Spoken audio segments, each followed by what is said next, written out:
Everybody, thank you all for being here. This is my very favorite day of our committee hearings. Yes, indeed. Today it is Wednesday, February 25th, and it is 8:35 p.m. We don't have a quorum yet, but we're just going to begin because there's lots to hear today.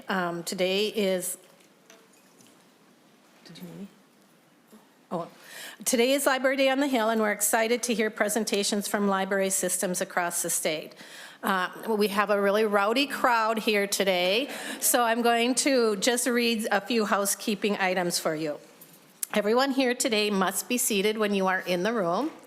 There will be no standing or sitting in the walkways or aisles, and I know this goes contrary to many libraries. If you need any further accommodation, please communicate with the sergeant's staff. Signs are not permitted in the hearing room or the testifier's table. Clapping and other disruptions are not allowed, so sorry. You can.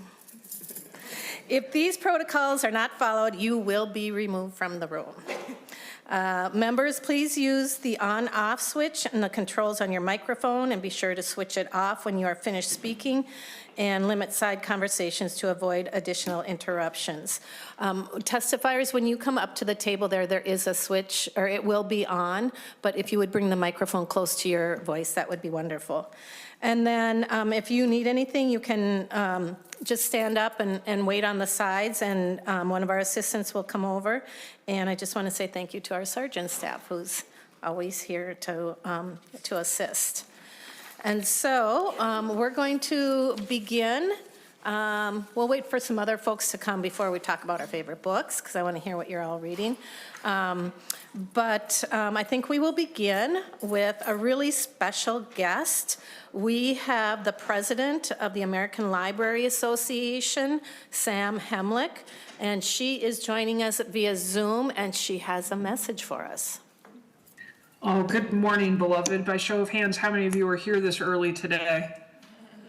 Okay, the coffee's working. I'm glad to see it. It is such an honor to be with you all today. Thank you, Senator Kunesh, for inviting me. I am the president of the American Library Association, which is currently celebrating its 150th anniversary, which has given me the wonderful opportunity of learning the word sesquicentennial, but I think it's delightful to be with you all here today as we embark on our 250th.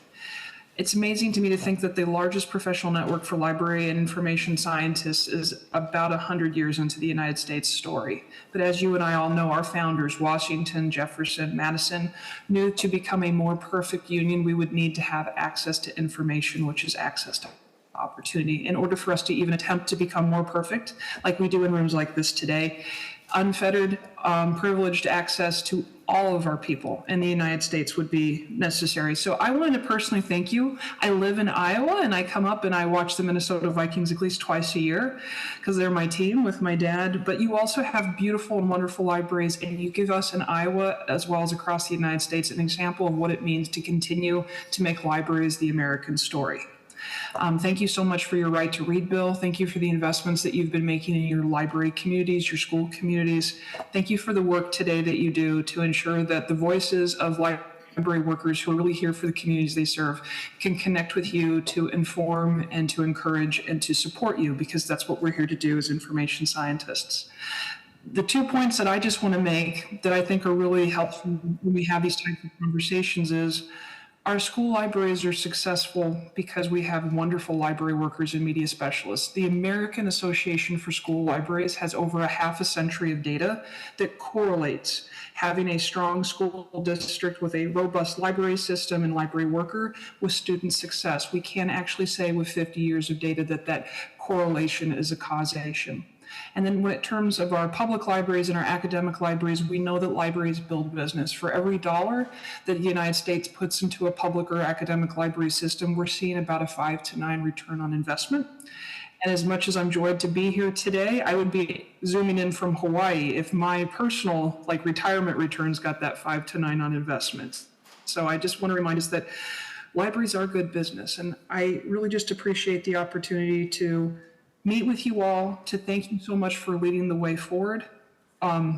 for your strong history of innovative programming and outreach as library patrons and library workers in your state, and to just thank you so much for letting us know if the American Library Association can ever be supportive to you. But I think the best hands that you could ever be in are the ones that I'm about to turn it over to, your Minnesota library workers. I'm looking forward to seeing you all in Minneapolis between April 1st and 3rd for the Public Library Association.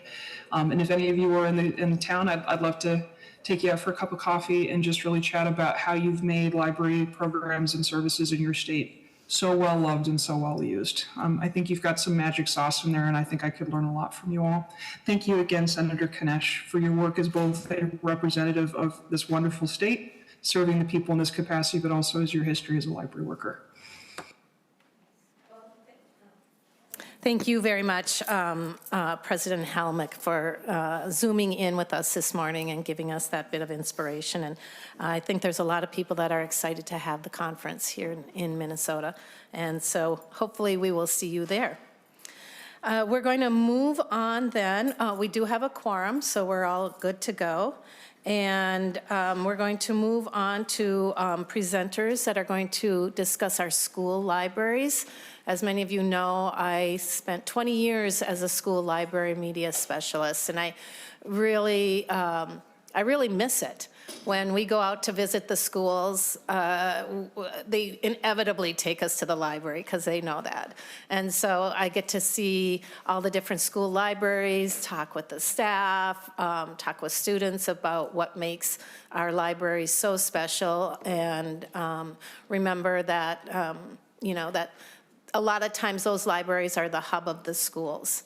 And it's not just about the books that are in there and the guidance that professional, trained librarian provides, but many of us provide the technical support for our school districts. We provide professional development support. We're often the ones that are looking for all those resources that teachers don't quite have the time to find, and making sure that they're, accurate, actual information. And so I'm very thankful to all of you, and at times very jealous of you as well. So we have some school librarians coming up, but first we're going to hear from Anna Graneas, a research scientist from the Wilder Foundation.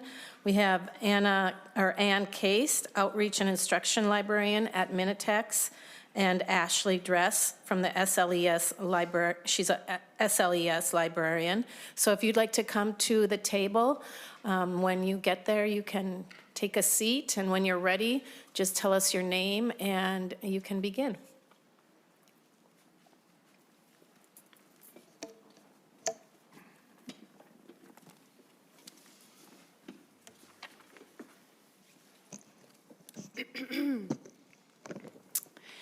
Good morning, and thank you, Chair Kunesh and members of the committee, for inviting us here today. My name is Anna Graneas, and I'm a research scientist at Wilder Research, part of the Amherst H. Wilder Foundation in St. Paul. In fall 2025, Minnesota librarians partnered with Wilder Research to better understand how prepared students are when they enter college. We surveyed 22 post-secondary faculty and conducted follow-up in-depth interviews with 21 of them. These are faculty that were teaching first-year students across colleges and universities statewide.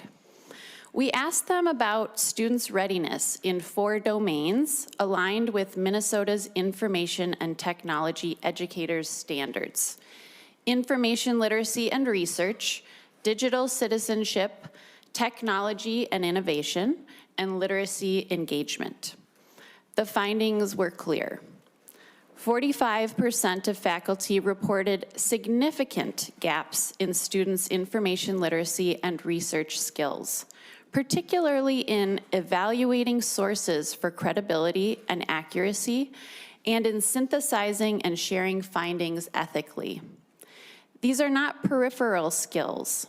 Faculty consistently describe them as foundational to success across all disciplines, from health sciences to business to the humanities.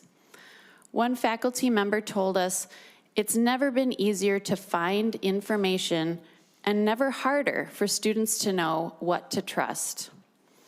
Faculty also described how these gaps are affecting their instruction. They are diverting class time from content to remediation. They are redesigning courses to scaffold basic research skills.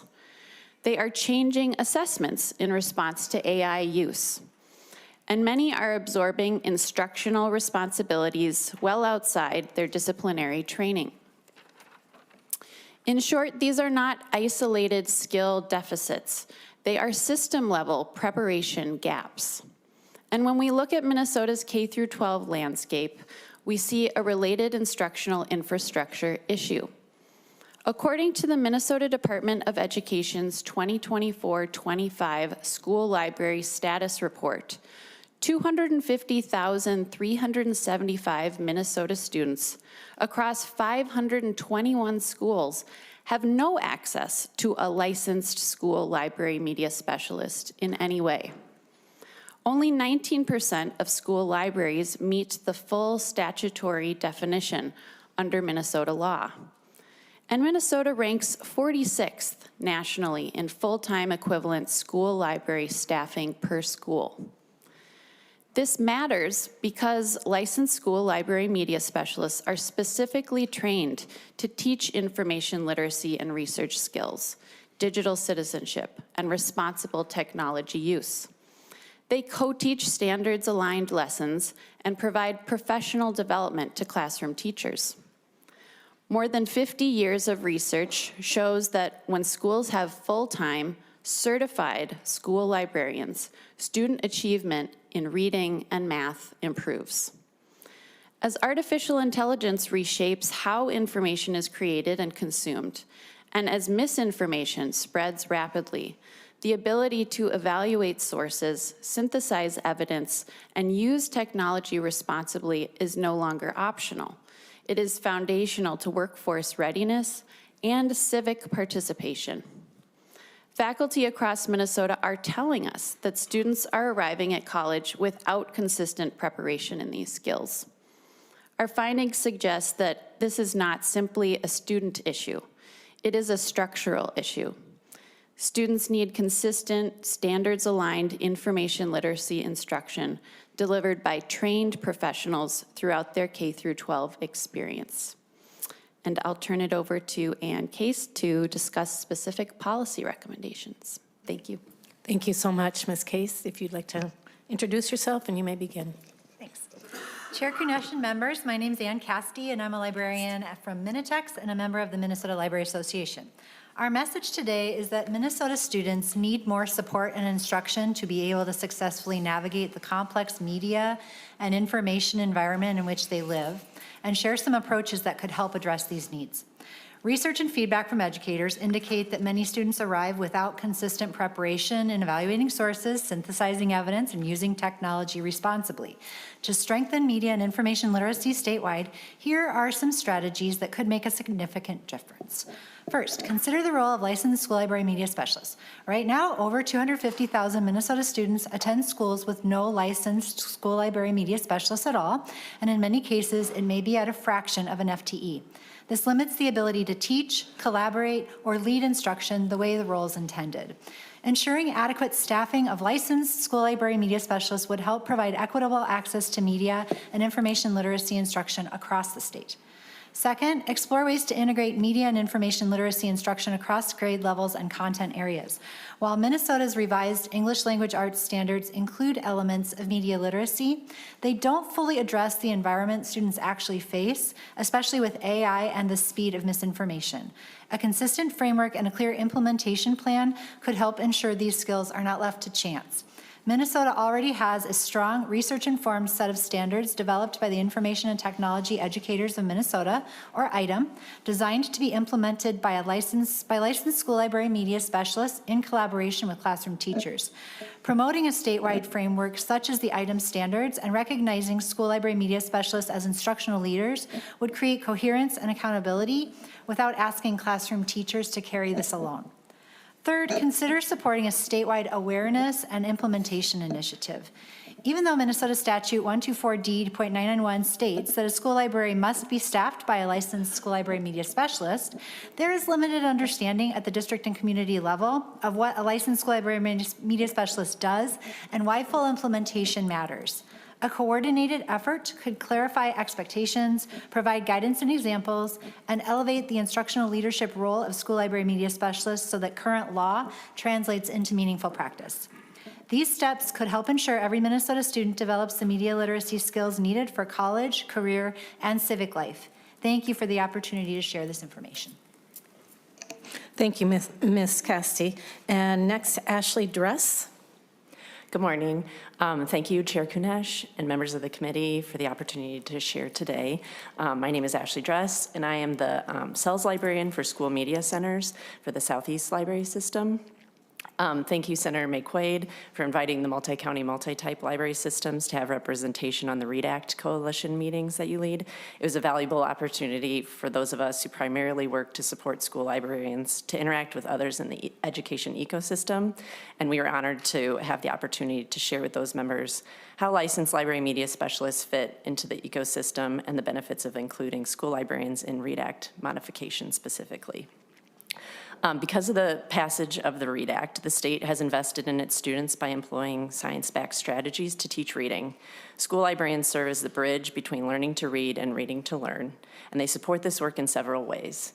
By curating books for their collections that complement the skills that are being taught in the classroom, as well as providing age-appropriate choices for advanced readers, struggling readers, and all of the readers in between.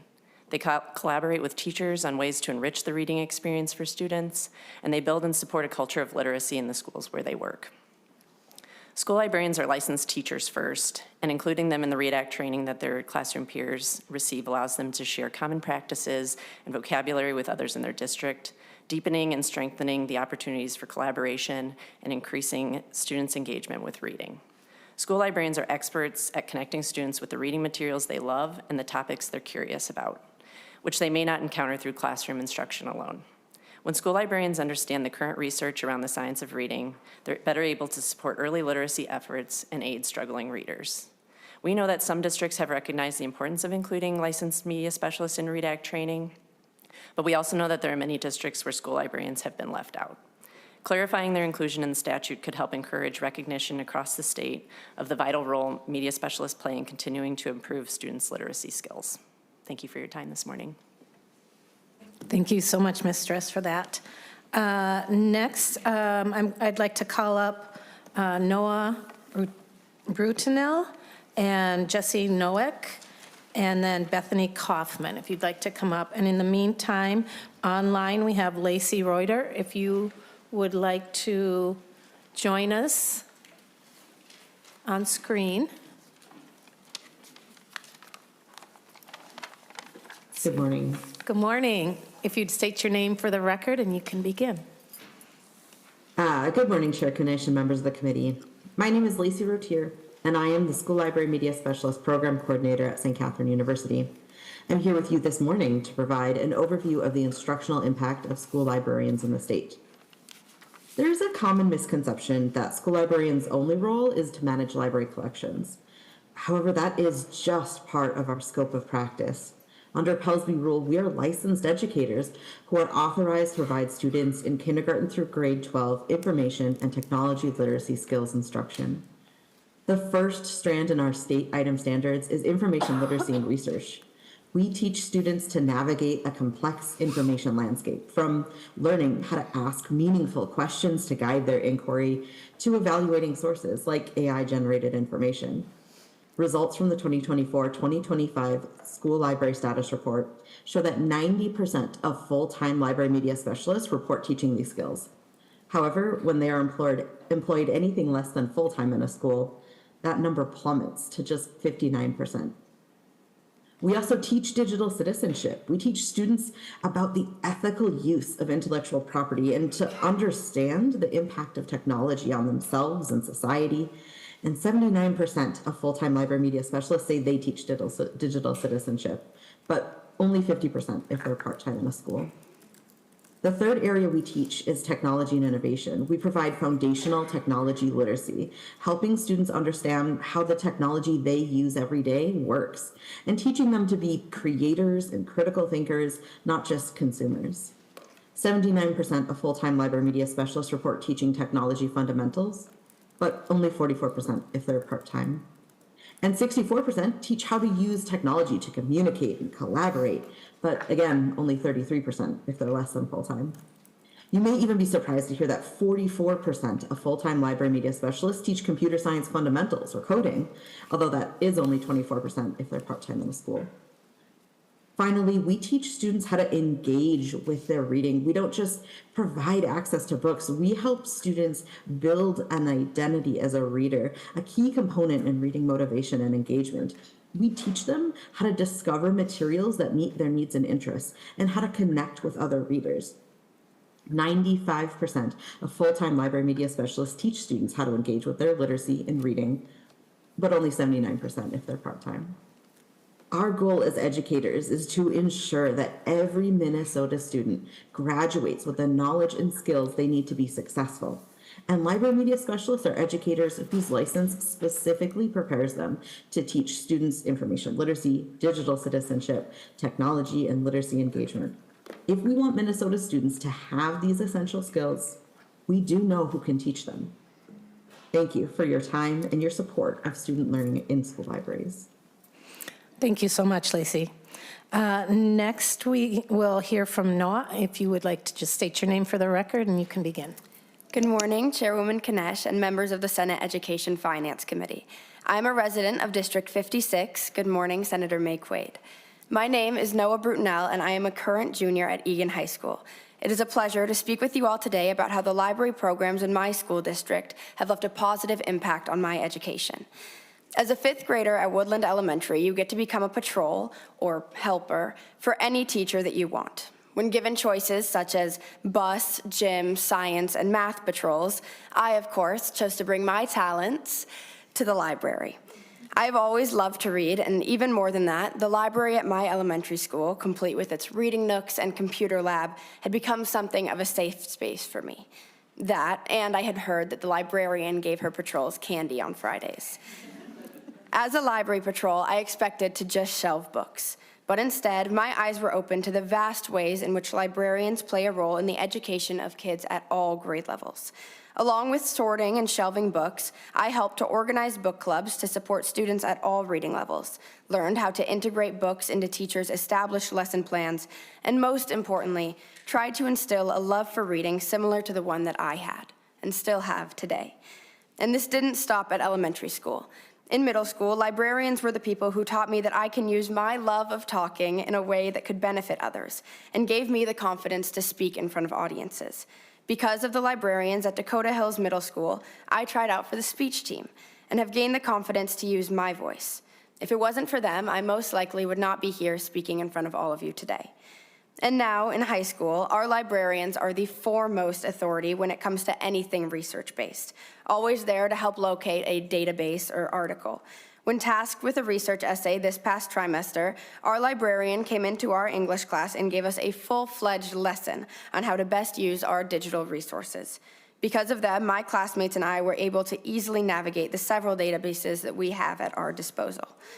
So at every level of my schooling, there has always been a librarian there, both up front and behind the scenes, to make sure that my peers and I are getting the most out of our education.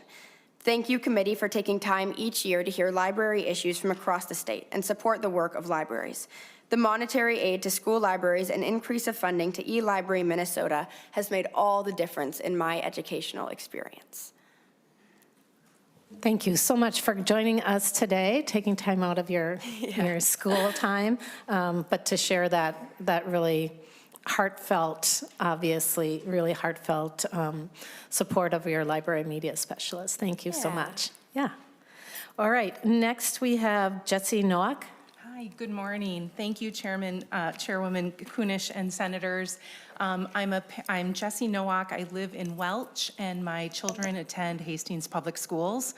I too have a junior in high school, and I so wish I could be sharing a similar story. I'm here to share my experience with library education in the Hastings Public School District. So I have two daughters that attend Hastings Public Schools, and I am a huge advocate for public education. I'm a community organizer and do a ton for our school district. One of those things is the countless number of hours that I have spent shelving books in our elementary schools when our kids were at Kennedy Elementary.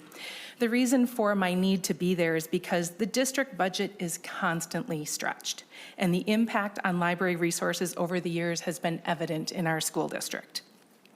I believe that the sporadic and insufficient availability of these library specialists has a negative impact on our student outcomes in Hastings. The reason I needed to spend so much time in our elementary schools is because the district decided not to replace the library media specialist after she retired. While my kids were in elementary school, there was never a licensed media specialist in their school. Rather, the work was divided between an office staff member and the computer lab tech. And the model is now used in all three elementary schools in our district. I have absolute respect and appreciation for these staff members. However, the absence of a media specialist meant no library programming in our elementary schools at all. Inventory was and continues to largely be stocked by Scholastic Book Fair dollars. And while the amazing teachers and staff are doing absolutely their very best, the lack of professional media specialist support has hindered efforts to instill the love of reading in our youngest children in Hastings. At the middle and high school level, the scenario is similar. In 2021, when the media school specialist at the middle school retired, the position went unfilled. Resources became outdated and programming disappeared. In 2024, the district then asked our one remaining licensed library media specialist, which was at the high school, to then split her time district-wide across 5 schools, serving 4,200 students and 400 staff members.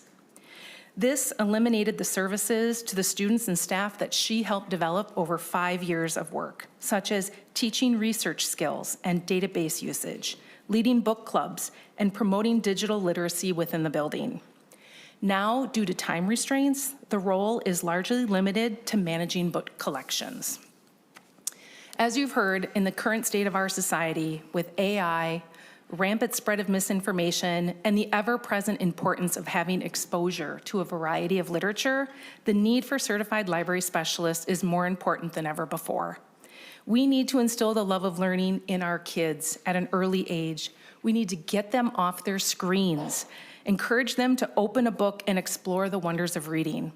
It's also imperative that we teach students how to research and find factual and accurate sources of information. Licensed library media specialists can help impact reading, language, and critical thinking skills in our students. In a school district serving more than 4,200 students, 1 FTE is not enough.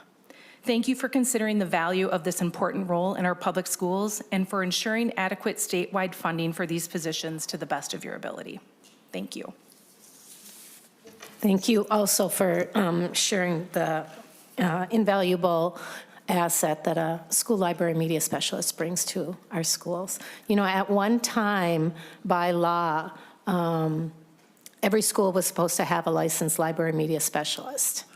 And the legislature did away with that in the 70s. Was it the 70s? I think it was. Maybe not. No, I think it was actually in the 80s and that was kind of a sad day, because we've seen the deterioration of what was and what could be right now. And I think we can probably all acknowledge that that's a true disservice to our students. I think we spend over, $24 million a year in school library aid, with the expectation that school districts would employ a licensed school library media specialist. And so when I hear that that's not happening, you know, makes me kind of wonder, to our schools and our school districts, how are those funds being used, if not for the library media specialists when it's in statute? And so we'll just continue to work on this, and hopefully someday we will have a licensed library media specialist in every building. So thank you very much for sharing that. All right. And then we have Bethany Kaufman. If you'd like to introduce yourself, you may begin. Madam Chair and members of the committee, my name is Bethany Kaufman. I serve as the Executive Director of Prairie Lands Library Exchange, one of the Minnesota multi-county, multi-type library systems, and as an adjunct professor in the Graduate Library Media Specialist program at St. Cloud State University. I want to thank Senator Kunesh for her tireless advocacy. Her vision that every child deserves a licensed teacher in the library is the North Star of this work. The census funded by your appropriation in 2023 revealed a disturbing library desert. Outside the metro, thousands of students have no access to a licensed media specialist. In my 18-county region, we have only 4 licensed teacher media specialists left, serving in just 3 out of over 60 school districts. While the public often confuses media specialists with paraprofessionals, a true licensed media specialist is a teacher with a master's level degree. They are the link to true literacy, bridging the gap between decoding words and full literacy skills. With this appropriation, the multi-county, multi-type library systems are investing in media specialists in 2 ways. One, in professional development. We're currently providing ISTE, I-S-T-E, International Society for Technology and Education certification. This is a globally recognized credential that helps teachers, and they have a program specifically for school library media specialists, to integrate complex technology into the classroom. Second, we're providing tuition support. We are prioritizing tuition aid for those already working on provisional licenses to ensure that they get their teaching license and stay in the field. However, we are facing a leaking bucket problem.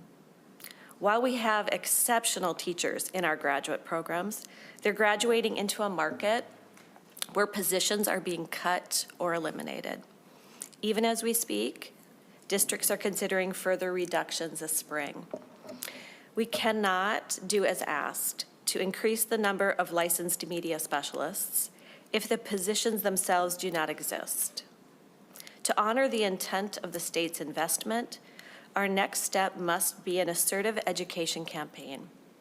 We must inform parents, administrators, community members, and school boards that 250,000 Minnesota students currently lack the very expert teacher shown by decades of data to increase test scores and foster a lifelong love of reading, licensed media specialists.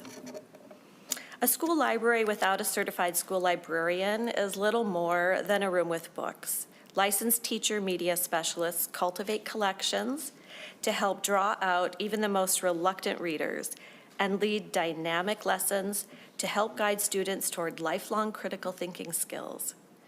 Every student in Minnesota deserves access to a media specialist.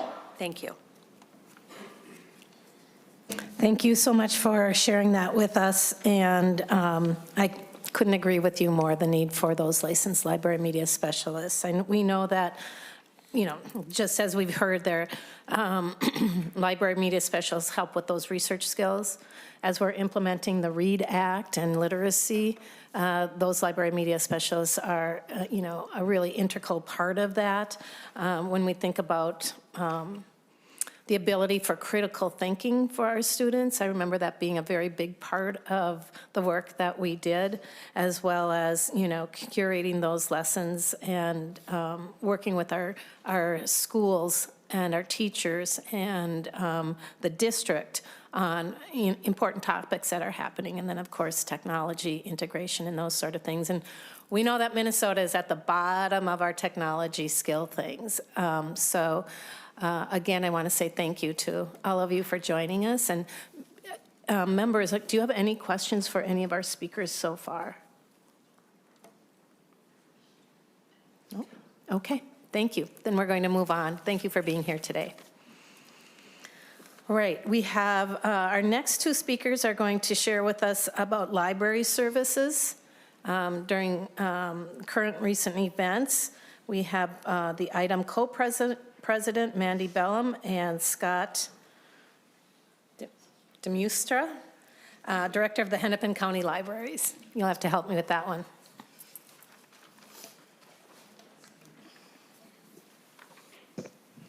And you can begin when you're ready. Chair Kunesh and members of the committee, thank you for the opportunity to speak today. My name is Mandy Bellum. I serve as the co-president of ITEM, the School Library Media Specialist Division of the Minnesota Library Association. I'm here to share what school librarians are witnessing and doing on the ground as our communities navigate ongoing immigration enforcement activity and the fear and uncertainty that follow. In moments like these, school library media specialists become first responders in their own right. Alongside our regular responsibilities, teaching library media skills, supporting research, and running school libraries, we are stepping in to meet urgent and rapidly changing student needs. When students must suddenly shift to online learning, librarians are often the ones checking out Chromebooks, iPads, and hotspots, and books. Many families have limited experience with technology, so librarians are quickly producing multilingual directions, recording help videos, resetting passwords, and providing on-call tech support to keep students connected, sometimes using translation services to meet the needs of multilingual parents. We are also building book lists, leading read-alouds to help students process trauma, and teaching media literacy skills that counter the rumors and misinformation that spread quickly in moments of fear. And after the school day ends, many of our members deliver daily mutual aid to families and neighbors who need food, supplies, books, and other support. The emotional weight, logistical load, and moral responsibilities are immense. Even after enforcement activity subsides, librarians will spend the rest of this school year helping students rebuild trust that school and their community are safe spaces. We may never fully know the extent of learning loss or the number of students who suddenly disappeared from classrooms and haven't been heard from again. Today, I ask you to recognize the essential role that school library media specialists play during crises and to support policies that protect student privacy, expand mental health services, and ensure that our school libraries remain safe, equitable, and responsive spaces for every child. Thank you for your time and your commitment to Minnesota students, educators, and librarians. Thank you for sharing that, Ms. Bellum. It harkens back to those early days of COVID. And I was still a licensed library media specialist, still teaching when I served in the Minnesota House. And we had just started session, and COVID hit, and we had to go to online learning, remote learning. And even though I was technically on a leave, I was the holder of all those passwords, all the software access, who had which Chromebooks and those sort of things. And I remember sitting on the floor of the House with my school computer and my legislative computer, changing passwords, creating usernames in programs that we hadn't had. And honestly, you know, the ability for our licensed library media specialists to very nimbly adapt to that was incredible. And so those school libraries and those public libraries that are doing just that under this current situation, we have a lot of respect and thanks for, so thank you. Yeah. All right, Scott, if you'd like to state your name and you may begin. Sure, thank you Chair Kunesh and members of the committee for inviting me here today. My name is Scott Dimstra, and Chair Kunesh, it is said not like how it's spelled, so it's a difficult last name. Thank you. I am the library director for Hennepin County Library. I'm also a proud resident of Senate District 42, so Senator Westland, thank you so much for the work that you do. I wanted to share with you the impact of Operation Metro Surge has had on our libraries here in Hennepin County. Our libraries are viewed as a trusted and safe space by our community members. Operation Metro Surge has made it very challenging for us to fill that role. On January 7th, 2026, when ICE agents were at Roosevelt High School, students sought safety and refuge in our Roosevelt Library, which is located right across the street. Later that day, our staff ensured that these students were safe by walking them to their parents. This event had a traumatic effect on the students, the families, and our staff. Our staff were in tears wondering what they might need to do to ensure the safety, to ensure the students were protected in our spaces. As Operation Metro Surge continued, we started to see significant drops in visits to our libraries. One example is our Oxborough Library in Bloomington, which usually sees a large number of after-school students. They saw their visits decrease by 26%. That 26% is about 4,000 visitors. These numbers show that what we've seen in media reports. Families and students are scared to leave their homes to go to work, attend school, and visit community institutions like public libraries. You might ask why visiting our libraries matter to students and families. Our libraries provide impactful programs that support our families and students. At Hennepin County Library, our Let's Read program, based on the science of reading and started after the READ Act was passed, provides one-on-one tutoring for K-5 students who are not reading at grade level. These tutoring sessions have started to see very impressive results, but to succeed, students need to attend, feel safe, and be able to focus on their lessons. Even if the activity of ICE agents in our communities has scaled back, the trauma and damage has impacted our students and communities forever. As a library, we never give up on our communities. To help, Hennepin County has started initiatives that reconnect county services, like our Let's Read program, to families and students who don't feel safe leaving their home. Rather than letting our families suffer and fall further behind, we've quickly pivoted to offer services like virtual programs, library materials delivered to home, food and care kits available at our libraries and through community partners. Our hope is that over time, families and students will once again see our libraries as a safe, empowering, and uplifting space that they once did. I want to thank you for the opportunity to share this update with all of you today. Thank you for sharing all of that with us. I'm sure that is, the scene that we're seeing across the metro area and also into greater Minnesota as well. This is really,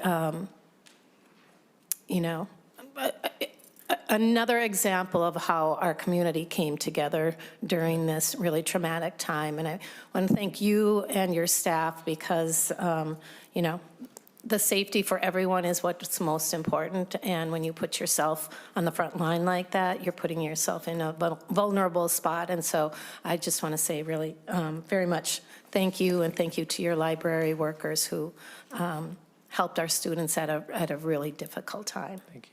Thank you. All right, next I think we will hear from the Minitex. Oh, May I ask a question? sure, go ahead. Thank you. I'm just wondering, I missed the number, so you said what percentage of kids weren't reading at grade level?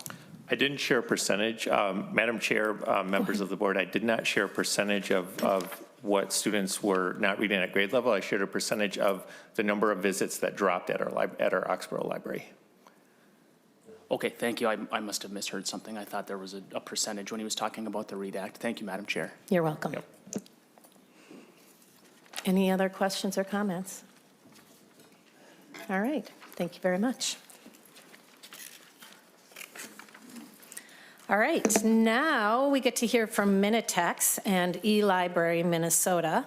Last year, the funding that we had already established for these two resources had not been increased or invested in for a very long time. And I know that both of these resources, Minitex and eLibrary, are an invaluable resource to our students, to the communities as well. Anybody, well, I'm sure you're going to hear about this, and so I won't go on, but just that these are incredibly valuable resources to Minnesota, and I'm really proud that during our negotiations with the House and the governor last year, we all saw the value and were able to incorporate $1 million into this online service. And so let's hear from Maggie Snow first, the director of Minitex. Good morning, Madam Chair and members of the committee. My name is Maggie Snow, and I'm the director of Minitex, and I'm pleased to be here today to share information about eLibrary Minnesota, or ELM, a service of Minitex. Minitex is a network of academic, public, state agency, school, and special libraries that work together to share resources statewide. We are funded by the Minnesota Legislature through the Office of Higher Education and the Department of Education's State Library Services, along with federal support from the Institute of Museum and Library Services, administered by State Library Services. Over the last 55 years, Minitex has helped ensure that all Minnesota residents have access to books, collections, and digital resources, regardless of their zip code.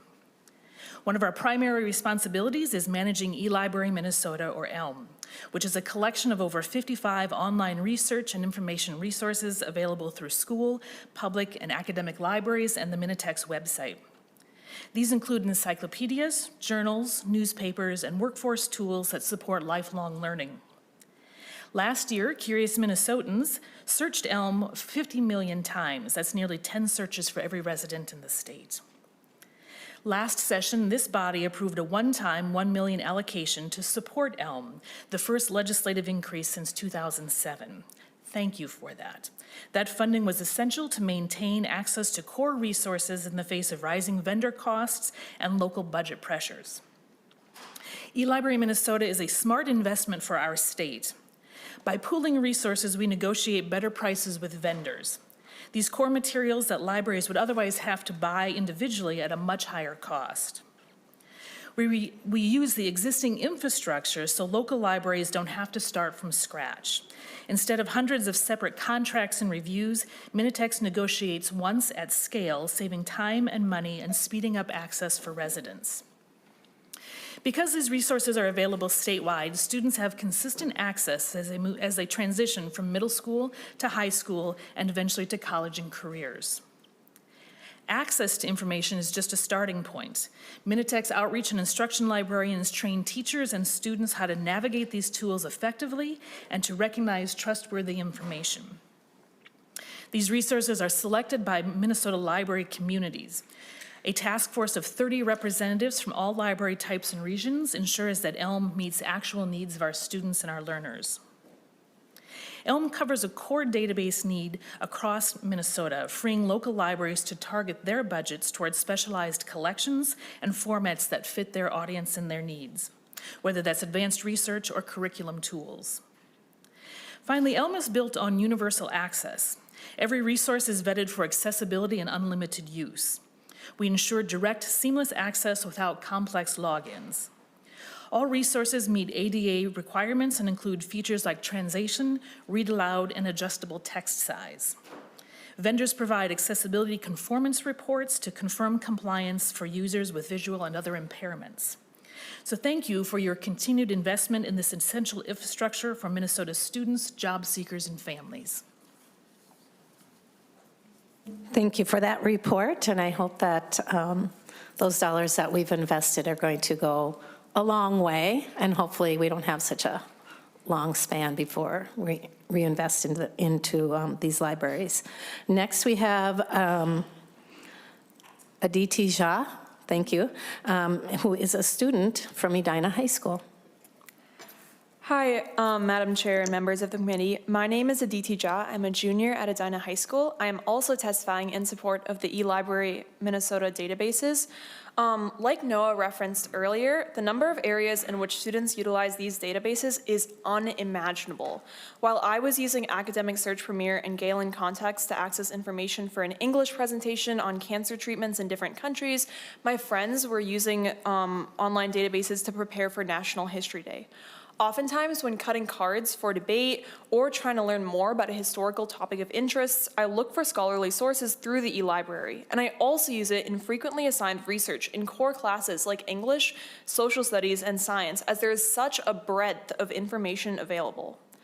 Although these resources are necessary for a variety of classes and extracurriculars, finding information can be expensive and inaccessible for those who cannot afford extra learning materials. State funding for the eLibrary Minnesota databases has made information a lot more accessible so all students can equally engage in classroom topics and participate in research-heavy activities.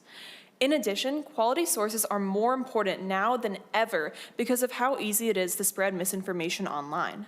The databases provide a quick and accessible way to find articles that are both reliable and not blocked by paywalls or other restrictions.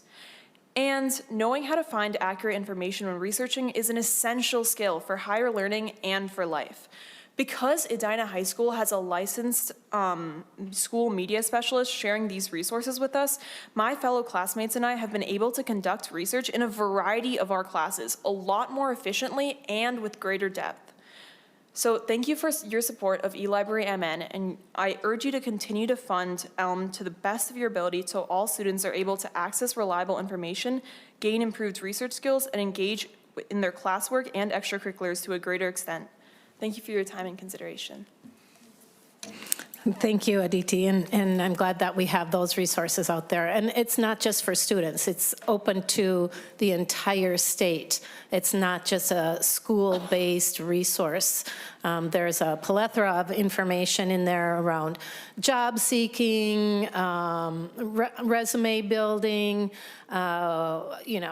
cooking. I mean, it's incredible the amount of information. And when you said over, how many million was that? 50 million. Over 50 million Minnesotans access that at no cost from every corner of the well, it could be the United States because you don't have to be a Minnesota citizen to access, do you? You don't have to be a Minnesota citizen, you do have to be in Minnesota. Okay. So if I was in Wisconsin and tried to access it, it would somehow? It's Madam Chair, most of the databases are geolocated. Oh, yes. So you have to be in the state of Minnesota to access them, or you can access them through your public libraries with your library card. Got it. So thank you. Thank you for coming and sharing that with us and reminding us about this really valuable resource. Thank you. Next, we're going to hear from our public library. Sarah Hawkins, if you would like to join us at the table. And then we have Madeline Jarvis from the director of Two Harbors Public School Library. Let's start with you.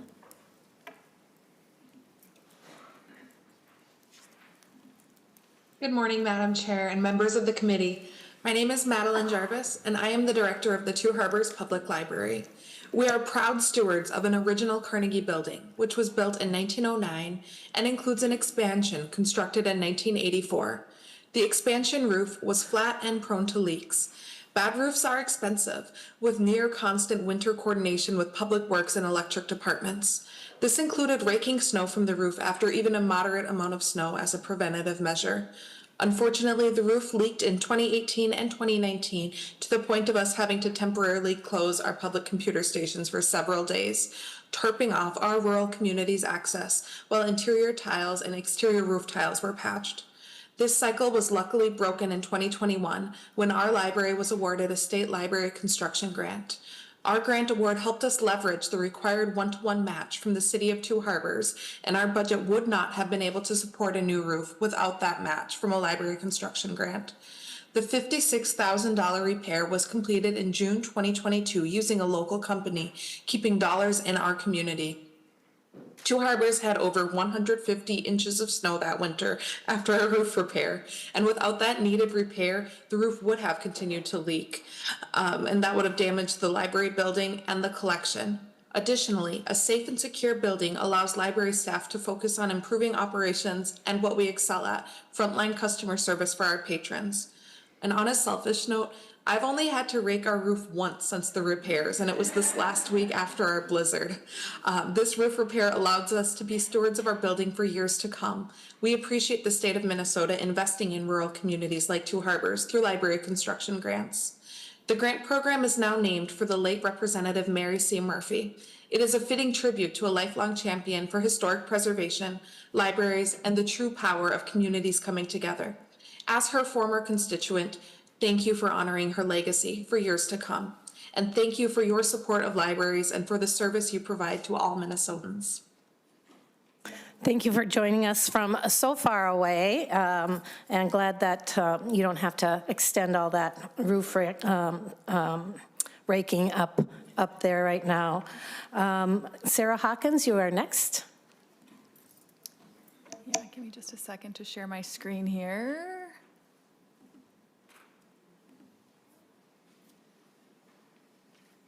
There we go. Good morning, Madam Chair, members of the committee. Thank you for letting us be here today to celebrate libraries. My goal today is, I'm Sarah Hawkins, Assistant Director of Anoka County Library. I'm also the Legislative Chair of the Minnesota Library Association. My goal today is to provide an overview of the current challenges surrounding ebook purchasing in Minnesota and outline our proposed legislative approach. Under current publisher licensing models, libraries are required to pay significantly higher prices for digital copies than for physical books, often several times more. These inflated costs are driven by restrictive contract terms that limit how libraries can purchase, use, and lend ebooks. As a result, library budgets are strained, and Minnesotans face reduced access to the digital materials they rely on for reading, learning, and research. This pricing model has been unsustainable for more than a decade and has been identified as a priority for the Minnesota Library Association. Librarians from multiple library sectors, public, school, academic, and special libraries. Connecticut recently enacted a law addressing ebook licensing by requiring more equitable contract terms for libraries. For that law to take effect, at least one or more states with a combined population of 7 million or more must pass similar legislation.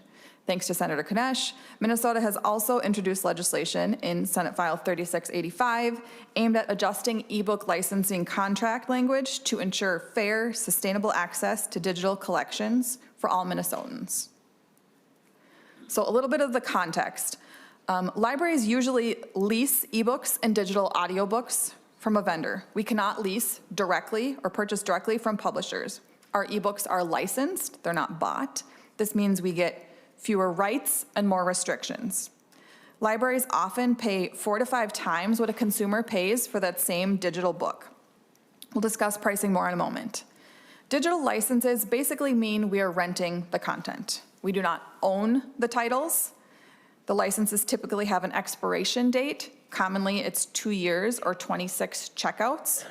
After one of these conditions is met, the title disappears from our collection and the library must license it to make it available to our community. And then just a side note, renewing an item counts as a checkout in there. In contrast, for print materials, libraries own the items. We can keep them in our collection as long as we want. We can remove them from our collection when we want based on our policies. Libraries generally review print materials for condition, how grubby these books are, how gross they are from all the hands, at between 40 to 70 checkouts, which often takes far longer than 2 years to achieve. Here's just a single title example of a consumer price versus library price. It's the very popular Kristen Hanna's The Women. You can see that library ebook and e-audio pricing is much higher than the consumer market. On the reverse, you can see that we get discounts when we purchase print items. Oops. This data is from Reader's First Publisher Price Watch. Based on this study, you can see that public libraries pay about 3 times more per copy than the digital retail market. That same Reader First study showed that from 2022 to 2025, library ebook pricing increased at a much more rapid rate than retail, and library e-audio pricing increased 3.6%, yet retail market decreased nearly 4%. So some of the arguments about the cost of producing these materials increasing just don't hold any weight. In addition to pricing pressures, there are a couple of other important issues that are common in ebook licenses, which legislation would help address. Ebooks generally cannot be loaned between libraries, unlike physical materials. This limits patrons' access to materials their specific library is able to acquire. Given the pricing trends I just talked about, we know libraries can afford fewer titles and have smaller collections available. Additionally, vendors often require libraries to sign non-disclosure agreements, NDAs, which limit discussions, awareness, and advocacy about ebooks. They perpetuate inequitable pricing practices, and they keep libraries stuck in the status quo. We also want to highlight the unique challenges that K-12 school libraries face. School libraries in Minnesota are often unable to lease their own ebooks. In Minnesota, a licensed librarian needs to complete purchases for a school library per state teacher licensing rules. And as you've heard, only 54% of Minnesota schools have a licensed media specialist. Additionally, the median school library budget for a media center is only $5,000. Again, given the pricing we've discussed, a $5,000 budget just doesn't go very far. So it's probably pretty obvious that these issues are problematic for libraries, but we want to highlight some of the negative effects they cause in terms of access, accessibility, and fiscal responsibility to our communities. So in access, both the high price points for ebooks and the inability to share them between libraries keeps ebooks out of reach of residents in many communities.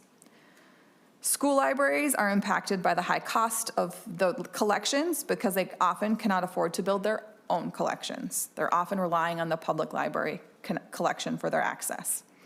Accessibility, digital audiobooks and ebooks are vital for those with visual or reading impairments.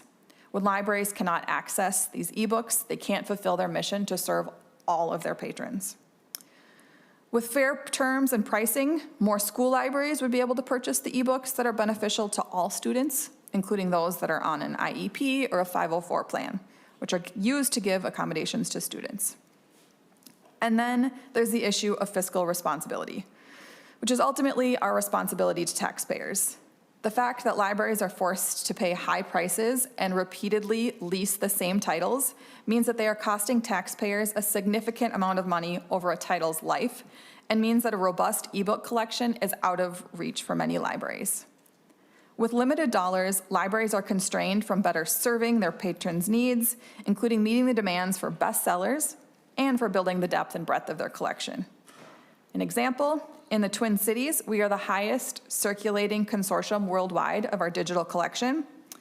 In the 7-county metro, we spent $6.5 million on our ebook collection in 2025, yet the unmet need for that collection is $21 million. We had over 13.98 million checkouts for that $6.5 million. But we don't want to spend less. We just want to get more value for what we are spending. So how do we solve the problem?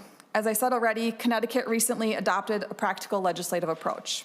Instead of trying to regulate the publishers directly, they use contract law to set basic rules for what publicly funded libraries can and cannot agree to. This focuses on what the libraries can control, how we spend taxpayer dollars, and it has proven far more effective than past federal attempts. So what the Connecticut law does, it stops libraries from signing agreements that block them from lending ebooks, including through interlibrary loan. It prevents limits that reduce how many times or how long a library can lend a digital item. It ensures we can buy multiple copies on a title's release day, rather than being delayed by publisher embargoes, which is a common tactic of theirs, is that we can just purchase a single copy on the day of release, building up that pent-up library demand. It prohibits non-disclosure agreements that keep us from sharing our contract terms with each other. It protects patron privacy by banning any terms that would require libraries to violate confidentiality laws. It requires that if a license has a time limit, libraries must also have options like pay-per-use or perpetual access. And overall, contract terms must be fair and reasonable for our library's mission. This approach gives libraries the ability to manage our collections responsibly, protects taxpayer dollars, and ensure broad access for our communities without over-regulating the publishing industry. As I said, the Minnesota Library Association, we're pursuing similar legislation. The bill has been introduced by Senator Kunesh, thank you. But one distinction from the Connecticut law is with regards to scope. Our law here in Minnesota is narrow in scope, applying to public and K-12 school libraries, where the Connecticut bill applies to any library that receives state funding. So again, the intent of this legislation is to protect taxpayer dollars, promote fiscal responsibility, to restore local control and preservation of Minnesota resources, and ensure access to our Minnesota library collections. Thank you. Thank you for that very thorough report. I really appreciate that and the work that you all are doing. Senator Lucero, did you have a question or a comment? Thank you, Madam Chair, and a question to the testifier. Thank you for your presentation. I'm looking at, in your slide deck here, I'm looking back at the slide, I guess there's two slides, library versus retail. They were both bar graphs, one horizontal, one vertical. So I just want to understand this. And so looking at the ebooks, my first question is, so how, I know obviously the traditional physical copies, people will come in and they'll physically check out that book and it gets reused. I think you had mentioned 30, 40 times, something like that. When it comes to ebooks, how does that work logistically? Are you giving a license for 7 days for somebody to download an ebook and then it expires, or how does that work? Yeah, exactly that in most cases. We are purchasing a license, and they're called one-to-one licenses. So there's DRM, digital rights management, built into the file so that we are lending out the item for whatever our lending period is. We often get to set those policies within our vendor, 7, 14, or 21 days. We're lending out that item to one person. When they are done with it, they can either return it early and it goes to the next person, or at the end of that lending period, it expires and they no longer have access to that copy and it goes on to the next person. Sure. Senator? Thank you, Madam Chair. So just some thoughts as we look at this. So I do IT for a living.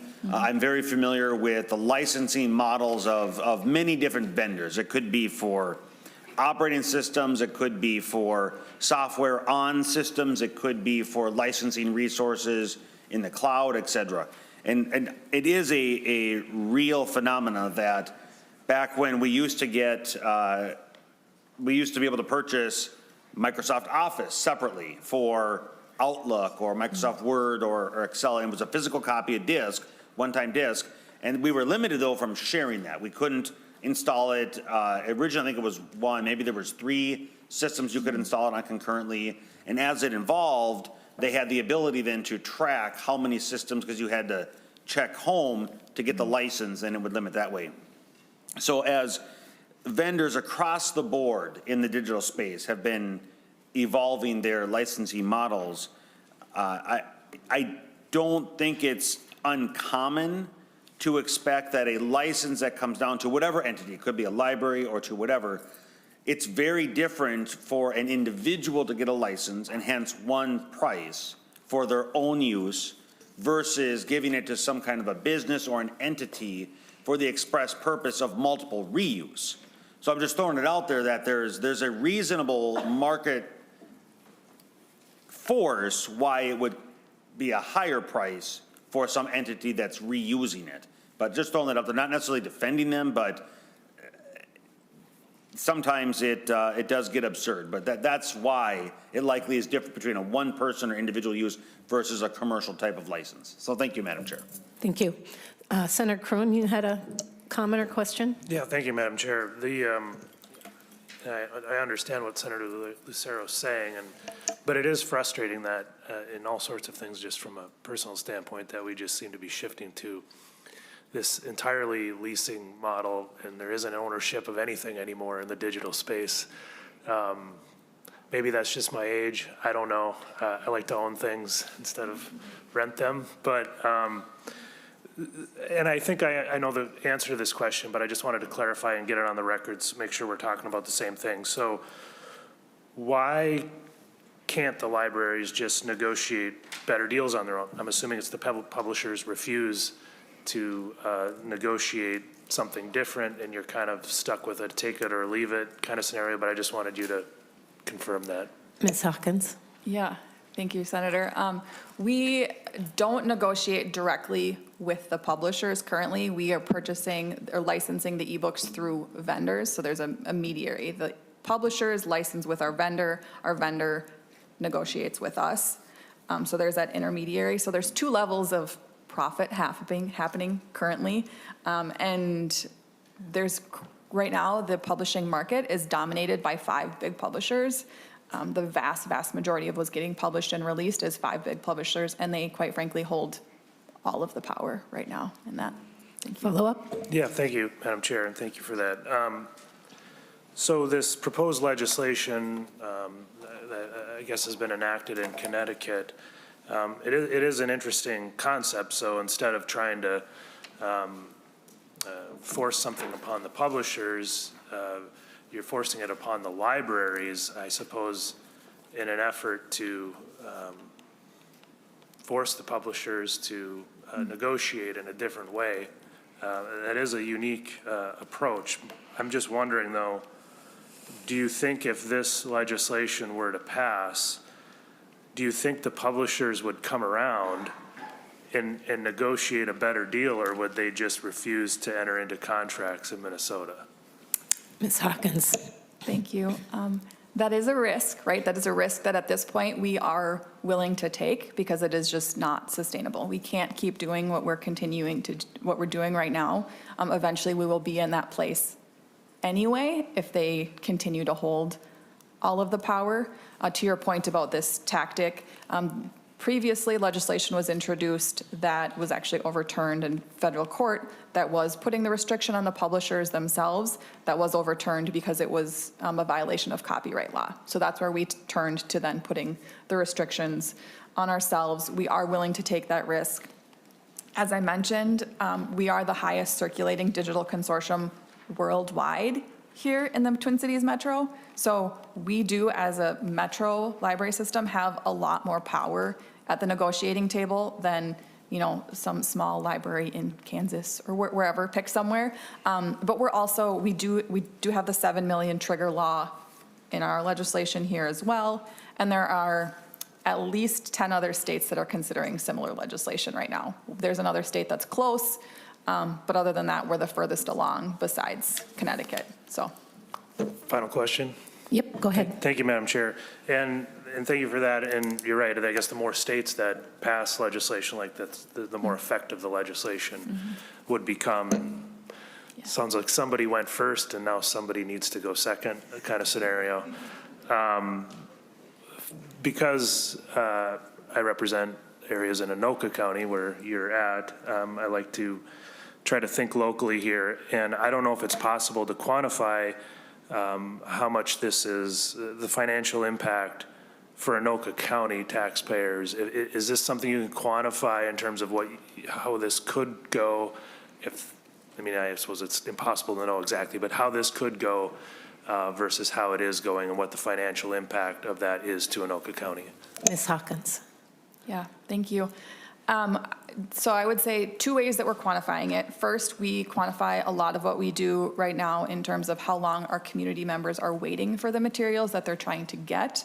So metro-wide right now, users are waiting an average of 55 days for the materials that they're waiting to get. In Anoka County, that's 49 days. Oftentimes, if someone is placing an item on hold for a class or a book club or an event, that class or event or book club has passed by the time they actually get that material because we simply can't afford to purchase more copies. We spend roughly $500,000 on our ebook and e-audiobook collection in Anoka County.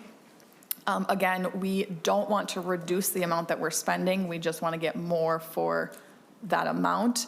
So we would anticipate, our goal is to reduce wait time for those materials down to like 3 weeks or less, right? That would be some of the calculations that we've done would be if we could purchase everything that we wanted to purchase, it would be roughly like, you know, a 21-day wait instead of a 49-day wait for people who are waiting for materials. Any more questions? No. And just to make a little note, that's Senate File 3685. If anyone is interested in looking at that, there are spots to sign on if you are interested. Wonderful. Senator Mayquade. Thank you, Madam Chair. And at the risk of being bipartisan, Senator Kern, I agree with you completely. We should own things. I hate this licensing and subscription model. My question is basically, has this worked in Connecticut? Like they've passed this law and it's working, or there's not 7 million people in Connecticut, there's not 7 million people in Minnesota either. Tell me about that threshold. Ms. Hawkins. Correct, yeah, so Connecticut is waiting for one or more states outside of Connecticut with population of 7 million. So if Minnesota passes, we in and of itself aren't enough to trigger Connecticut's law either. We're gonna need another state to come on with us. New Jersey is the other state that's close to, or as close to us in advancing their legislation, so New Jersey would trigger that, and then the Connecticut law would go into effect. Same thing with us. So we say 7 million population outside of Minnesota. So we need that as well to trigger the law to actually become effective. Thank you. Any follow-up? Thank you, Madam Chair. You might have explained why. Can you tell me why 7 million, or why that's the threshold? Ms. Hawkins? That's a great question. We picked 7 million because Connecticut picked 7 million. We tried to copy their legislation as much as possible that made sense for Minnesota. We quite frankly didn't see a reason to change that number. But the idea is to just build mass that we can, have better negotiation with the publishers. Why 7 million exactly? We'd have to go talk to Connecticut about that one. Follow-up? Thank you, Madam Chair. And before you even mentioned it, I did send you an email asking to sign on to the bill. And might I suggest that if Connecticut just picked a random number, we could also pick a random number, and it could be 5 million, and then maybe our problem would be solved. But thank you so much. This was really, really helpful to get this information so clearly and to see it so clearly and understand kind of what's behind it. I am one of those people who's on that 49, 55-day waiting list, and I'm like, why? It's digital, just give it to me. This was super helpful to hear, and I'm glad there's a bill to address it. Great. Senator Clark. Thank you, Madam Chair. Senator Kroon, I thought you were going to claim IP legal.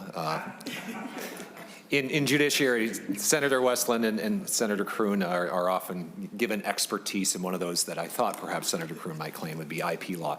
But I did appreciate the residential laws, I believe, your current practice. You talked about not having the big enough, even as Hennepin County, to negotiating. I'm looking over to the Minitex folks.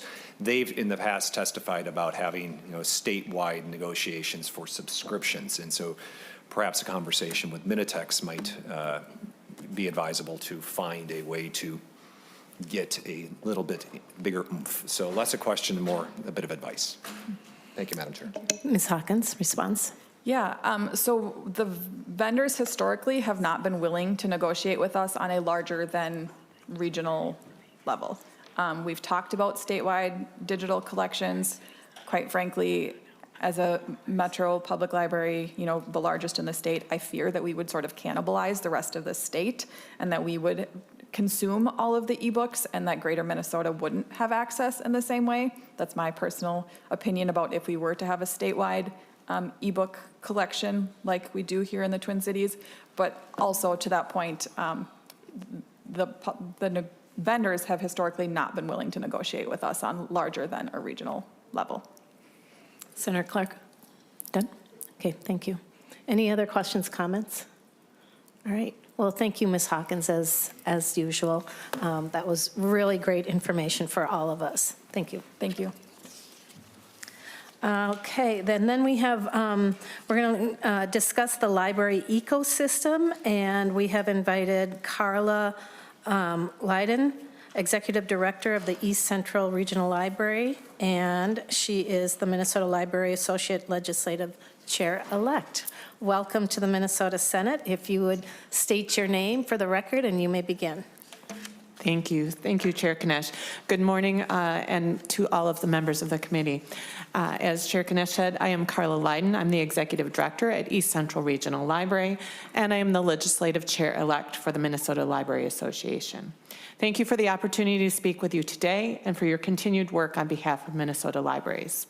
I want to close this morning's hearing by expressing both our gratitude and the importance of our continued partnership.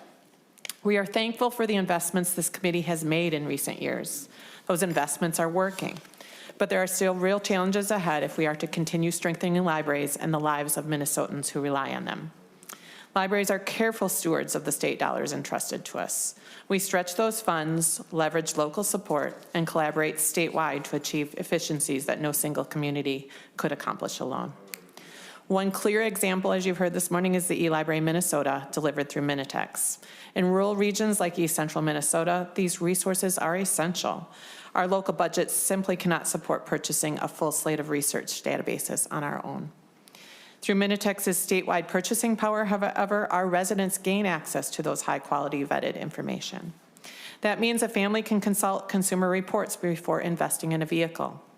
A high school student can prepare for a college entrance exam or the Armed Services Vocational Aptitude Test. A patient can access reliable medical information before speaking with their physician. In 2025 alone, residents in East Central Regional Library conducted just over 20,000 database retrievals. That represents thousands of informed decisions about education, health, and finance that has been supported by state investment. Our partnership with schools is another powerful example of how libraries strengthen Minnesota's education infrastructure. We work directly with school districts and their staff to put library cards into the hands of students, ensuring public library resources are readily available to support classroom learning and independent exploration. Most recently, in East Central, we partnered with the media specialists at Malacca High School to expand student access. We also provided access to our ebook collection so schools can maximize their limited budgets and direct their resources where they are needed most. But as demand for digital materials continues to grow, both from students and the broader community, the sustainability of that access becomes increasingly important. At East Central Regional Library, we have seen demand for digital materials grow significantly as well, reaching an average of 670 items borrowed in our region per day last year. As you heard, current pricing models are often significantly higher than consumer rates and come with restrictive licensing terms. Without sustainable solutions, equitable digital access, particularly in rural communities like ours, becomes harder to maintain. Finally, the Library Construction Grant Program demonstrates how strategic state investment transforms communities. A $1 million grant allowed the city of Sandstone to move from a small one-room library in City Hall to a full-service facility. Since their opening in 2024, usage has surged. The new space provides study areas, community meeting rooms, and a welcoming children's space for early literacy programming. That investment didn't just build a building, it created opportunity. When you invest in libraries, you invest in education infrastructure that serves Minnesotans at every stage of life. We are proud of the work we do. We are grateful for your partnership, and we look forward to continuing to work with you to ensure Minnesota's libraries remain strong, equitable, and accessible to all. Thank you. Thank you so much for sharing all of that with us and the work that you do to ensure that we have access to this information and can build the joy of reading, as well as providing just invaluable resources at relatively cheap rate for our communities across the state. So thank you again. Thank you. All right. Madam Chair. Oh, question. May I So ask? sorry. Yes, go ahead. All right. Just grab your name here real quick. Ms. Leiden, so you represent the Minnesota Libraries Association, correct? That's correct. Yes. And this is an affiliation of the American Library Association? We are, yes, we are. Okay. Yep. State chapter, right? Yes, thank you. Wonderful. So I have a few questions. I went through and researched the American Library Association this morning when I saw that they were on our schedule, and there was a few things I was concerned with. I'm wondering how it's implemented in your library. So they had given guidelines for how to deal with LGBTQ materials, and specifically recommended using recommendations for 250 plus titles to present to young children in this, and I have concerns about sexualizing young children, of course, but they even ask their associated members to ensure school staff and counselors make these materials available to students in elementary schools, and include sexuality alliance groups to offer book talkings in these same places. And then they recommend programming like Harvey Milk Day, who we know was a predator of a young male, and World AIDS Day, which has nothing to do with libraries. Ms. Leiden, do you have a response? My local libraries, state libraries are have local control in this state. I would say that the American Library Association provides guidance, but that each library adopts different things according to their own policies. In my library system, we don't necessarily, we look to our communities and what our communities are looking for. In my library system, we are not doing those type of things. Others in the state may be addressing different community needs. Senator Holstrom, follow up? Yes, so you would reject these recommendations from the ALA to your library affiliates? It's not something that I'm sorry, Senator and Madam Chair, it is not something that our library system has chosen to follow. Thank you. Senator, any follow-up? No follow-up? You know, I'm just going to comment a little bit about that and sort of around the whole idea of servicing the community that we represent.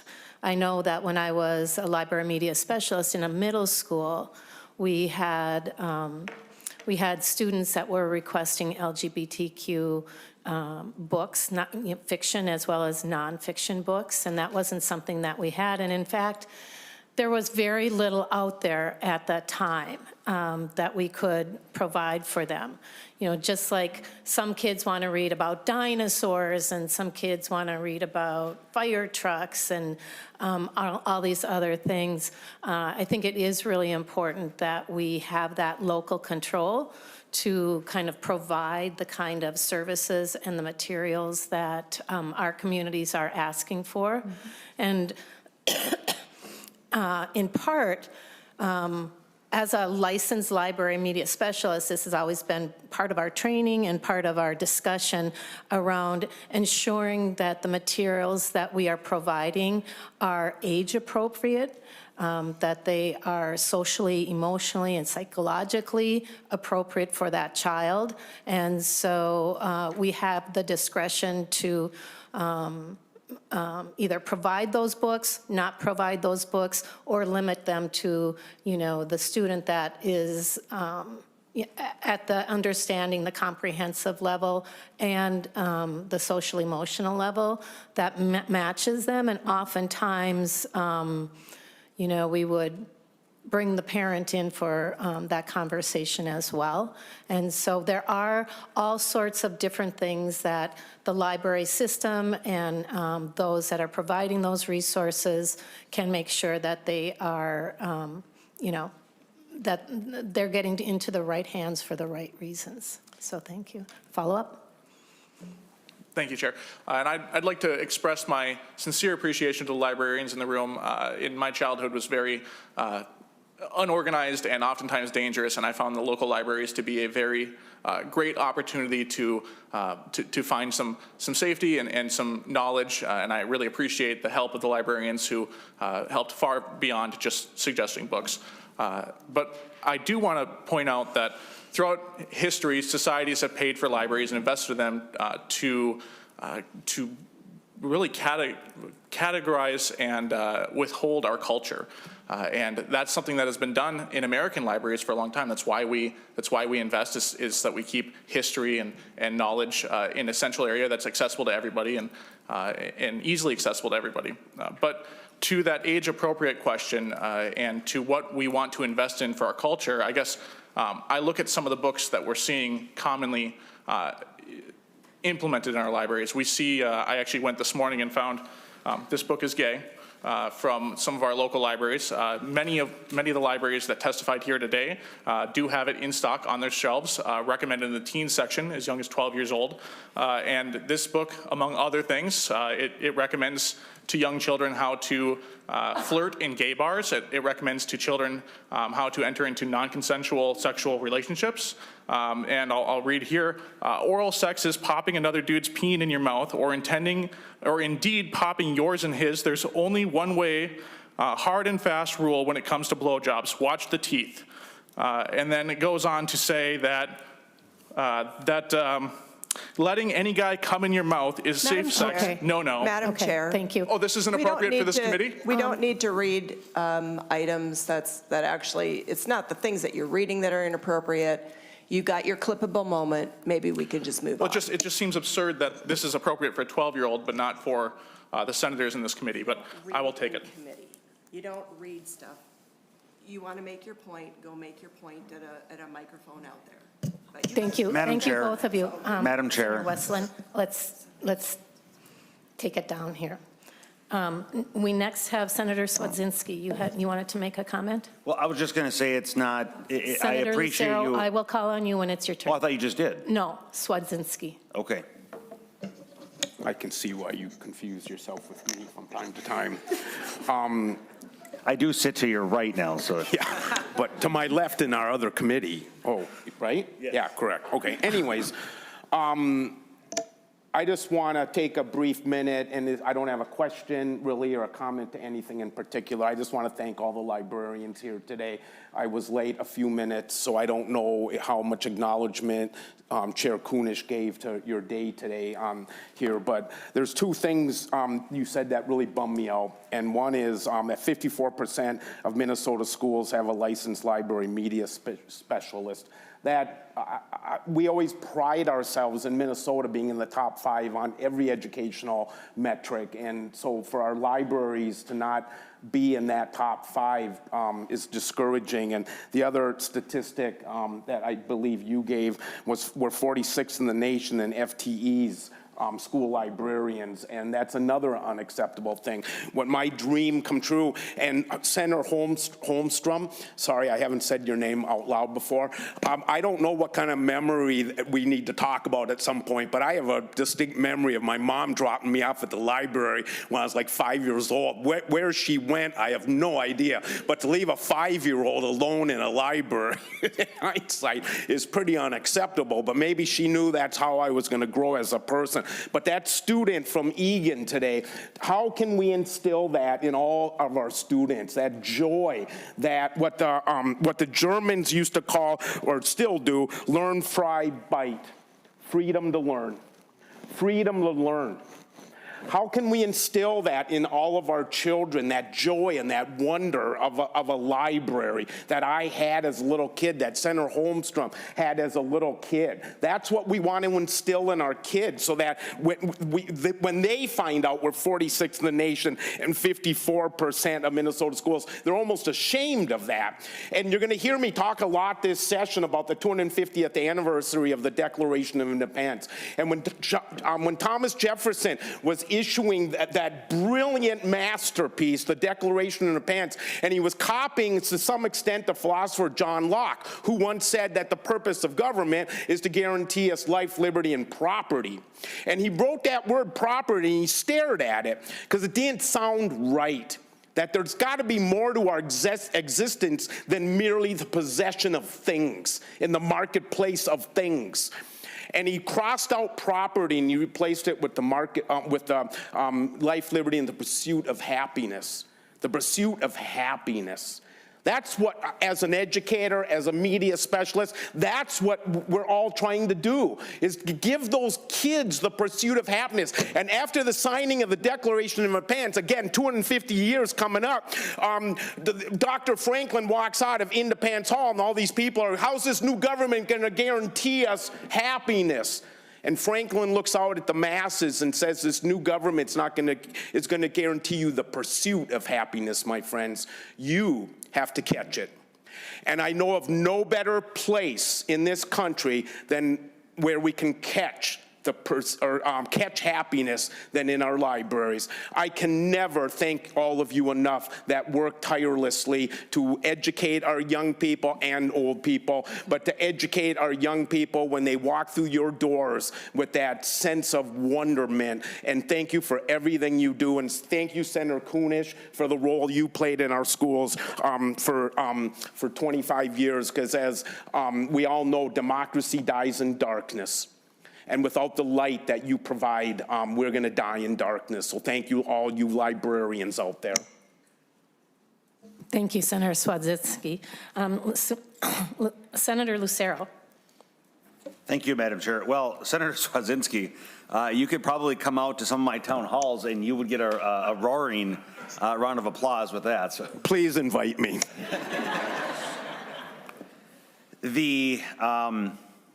The pursuit of happiness, so I'll echo that. thank you for the librarians. Thank you for everything that you're doing for our children and our communities, for sure. And the pursuit of happiness, yeah, just to go on with that, and I love how you describe that because happiness is not just the acquisition of things or the accumulation of things and property. And so I love how you highlight how that was changed, because each and every one of us, as I often say in my town halls, the definition of happiness is different for each of us. And we are allowed the opportunity to pursue happiness as each of us defines. No guarantee we'll ever get it, right? No guarantee we'll find happiness, but we can allow the opportunity to pursue. The question I was going to ask was, Madam Chair, as you know, I grew up in your community. Is the library still there in the village? The library is not, oh, yes, it is down in the village. Yeah, it actually is still down in the village on that strip mall. And is the Dairy Queen still right next to The Dairy Queen is right next to it. Okay. And it's next to the flower shop, and it's next to the thrift shop. So it's like my favorite place in the world. Well, as a kid, I don't care about the flowers and the thrift, but the Dairy Queen. Yeah. So when I would go down to the Yep. library, it was the library and the Dairy Queen right there sharing the parking lot. So, no, it definitely was a memorable part of my growing up and my childhood as well. And the one question I would have for the testifier is the Dewey Decimal System, which is where I learned about it, is that still in use? Miss Leiden. Senator, it is, yes. Wow, okay, well, that's good to know that there's some residual evidence of a relatively good system. Thank you. Yep, Dewey lives on, indeed. That's the last of our comments or questions. Thank you, Ms. Leiden, and appreciate you coming in and sharing all of this with you. The last thing we have on our agenda today is a bill that I'm carrying, Senate File 3684, and if Senator Gustafson would like to switch with me.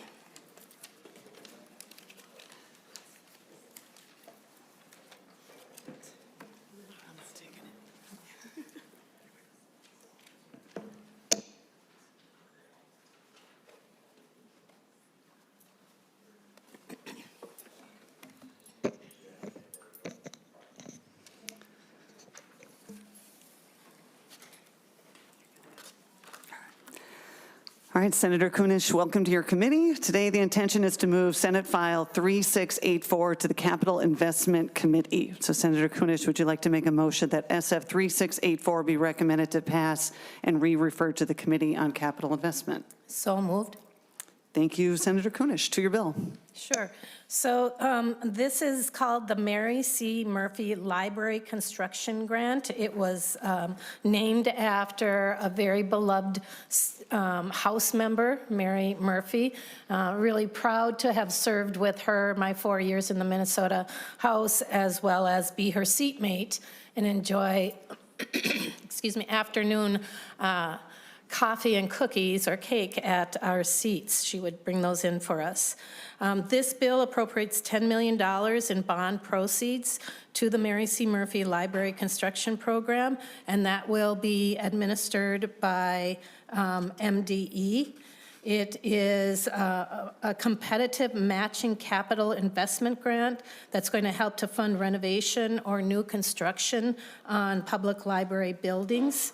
Again, it was originally created in 1994 to help libraries become accessible under Americans with a Disability Act, and it was expanded in 2005 to allow for renovation and new construction. There are over 350 library buildings in Minnesota, and many of them need renovation. They need expansion, or they need to just be replaced. Local communities have often had difficult time financing the entire cost of these projects, especially in rural Minnesota. The way that the program works is that libraries can apply for grants to fund up to 50% of the cost of the project. Currently, the maximum grant is $1 million for general capital investments, but this bill would raise that maximum amount to $2 million. The bill makes a technical change that clarifies the community share needs to be non-state funding, and the current language says local. We want this change so that the community contribution can come from many different resources and sources and erase any confusion over the word local. The bill provides $10 million for library construction grants, and the governor is actually recommending $2 million for this program. Public libraries serve people well beyond their immediate borders. We heard that in every different aspect from every different speaker today. They are truly institutions of regional significance, so it's appropriate for the state to provide some funding to modernize our public library facilities. And Madam Chair, I have 3 different speakers or testifiers that would like to come speak to this bill. All right, thank you, Senator Kunesh. First, we have our remote testifier, Mark Grangenet, Market President of Viking Bank of Alexandria. Do want to remind our testifiers we're running a little low on time, but Mark, whenever, is he up? He is, okay, whenever you're ready. Thank you. Thank you, Madam Chair. Thank you, Madam Chair and members of the committee. I'm speaking today in support of File 3684 based on my experience as a member of the Douglas County Library Project Steering Committee. Douglas County is in need of a new library. Our current building cannot accommodate our current community needs, our physical materials, or our resources for future growth. The current building was undersized when moved into many years ago and was never intended to be a permanent solution. From 2000 to 2020 alone, the county's population increased by nearly 19%. According to the Minnesota State Demographic Center, Douglas is one of only 8 non-metro counties in Minnesota that can expect to see double-digit growth between 2020 and 2053. There isn't enough parking, and the present site isn't very pedestrian or biker-friendly. Our residents rely on Douglas County Library. The county is one of the largest of the 21 Minnesota counties that are served by only one library. Many people rely on our Douglas County Library for space, services, and information. In fact, our library sees more than 200,000 visits per year. Patrons check out an average of 336,000 materials per year. Hundreds of programs serve nearly 6,000 people each year. And our library is the only library serving residents of Alexandria, Brandon, Carlos, Evansville, Ferreta, Garfield, Kensington, Miltona, Osakis, and other Douglas County communities. Our library gets many visitors also that are vacationing here, traveling here for work, or have summer cabins on one of our many lakes. Our libraries are essential. Outside of home and work, libraries are third places that anchor community life as part of our social infrastructure. Unlike many third places, libraries are free and accessible to all. Our libraries are hubs for education and literacy, culture, workforce development, and community connection. A 2021 community needs assessment engaged our residents, including 599 survey respondents, 28 focus group participants, and 34 one-on-one interviewees. The assessment included extensive research on the current facility, industry standards, and peer libraries. Our community is showing strong support. We had land generously donated by a community member, the value of $1.4 million, with the stipulation that it be used for a new library. The new location is much more visible, accessible, pedestrian, and biker-friendly, and is located next to the Alexandria Technical College campus, which, by the way, does not have its own library, the hospital, a clinic, a senior care, and a daycare. In addition to the donation of land, we have $2.5 million in cash and pledges from private businesses and community members so far. Our total cost of construction, though, is estimated at $18.5 million. We've started a campaign and have thus far raised over $2.5 million in private donations and pledges, plus the land, and we continue to campaign for donations for the private sector and are searching out grants and reaching out to foundations. However, we realize that we'll need further help, such as state bonding support for a public library and the library construction grants, and an increase in the cap from $1 million to $2 million. Douglas County is just one example of the many libraries statewide with situations like this. As such, I ask you to support the File 3684. Thank you. Thank you, Mr. Grangenet. Next, Ms. Lemke. If you Good could, morning. I'm sorry, if you could state your name and for the record, thank you. Good morning, Chair Kunesh and members of the committee. My name is Karen Lemke, Director at the Library, Rochester Public Library. I'm also President-elect of the Minnesota Library Association. Thank you for focusing on libraries today. Rochester is the 3rd largest city in the state, yet our library operates from a single downtown building constructed in 1995. A lot has changed around us in Rochester. A recent community study highlighted several urgent needs for our library. One of the most pressing is improved accessibility, beginning beginning with replacing and enlarging our original 1995 elevator. With 2 floors in our building, that elevator is essential. The 2nd floor is home to vital programs. One of those is the seed library. Last year, 25,000 seed packets were distributed to Rochester area residents and Olmsted County residents, promoting biodiversity and helping families grow their own food. The 2nd floor also provides access to the newly digitized post-bulletin archives. That resource has already helped support projects like the Barbershop and Social Services Still We Rise exhibit, helping uncover and preserve Rochester's Black history. It used to be all on microfilm, now it's fully digitized and searchable. The last program I want to tell you about on our 2nd floor is our Rochester Reading Champions program. That includes a resource room and 2 tutoring rooms on the 2nd level of the library. This program pairs highly trained volunteers with under-resourced community members who are struggling readers. I want to tell you about one 3rd grader and her pursuit of happiness. In her words, "I really like this program because it has helped me a lot. When I was in 1st grade, I never got my spelling words right. I always used to have to read little kid books. I didn't feel good about it, and sometimes other kids made fun of me. Now I read books all the time.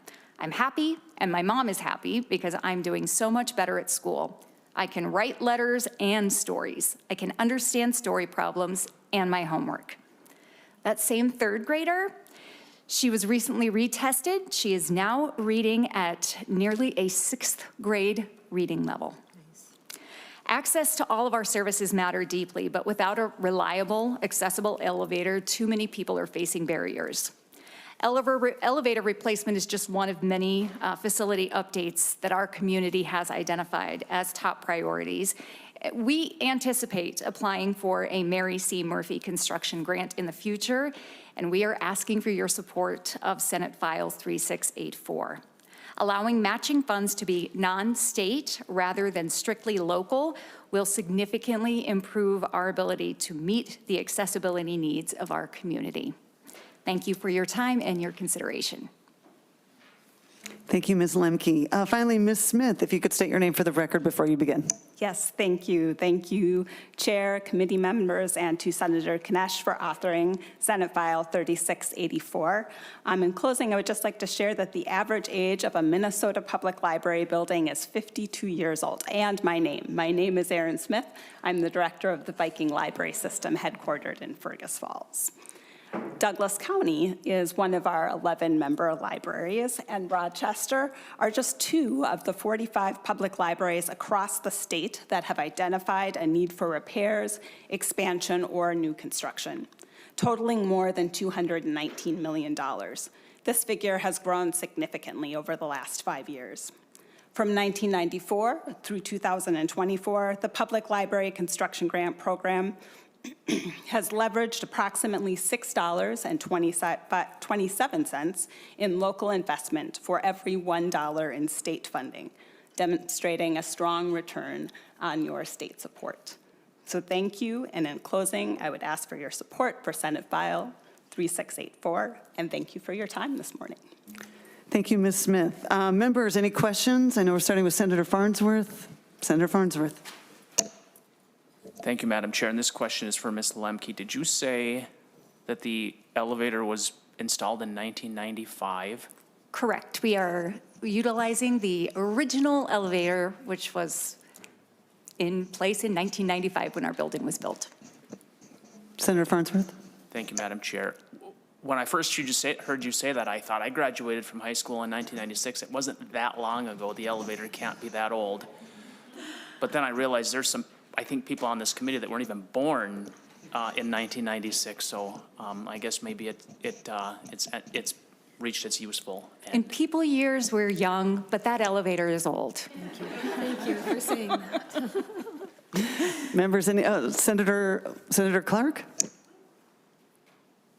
I guess this is a question of personal interest for you, Ms. Lemke.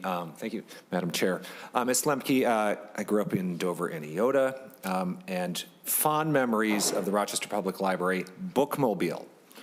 Does the Busiest one in the state. does the bookmobile still run? You say yes. Does it still stop in Iota? It does still stop in Iota. The Iota Farmers Market, I believe, is one of our biggest, most popular stops. Thank you. Madam Chair, follow up, not on that. Senator Clark.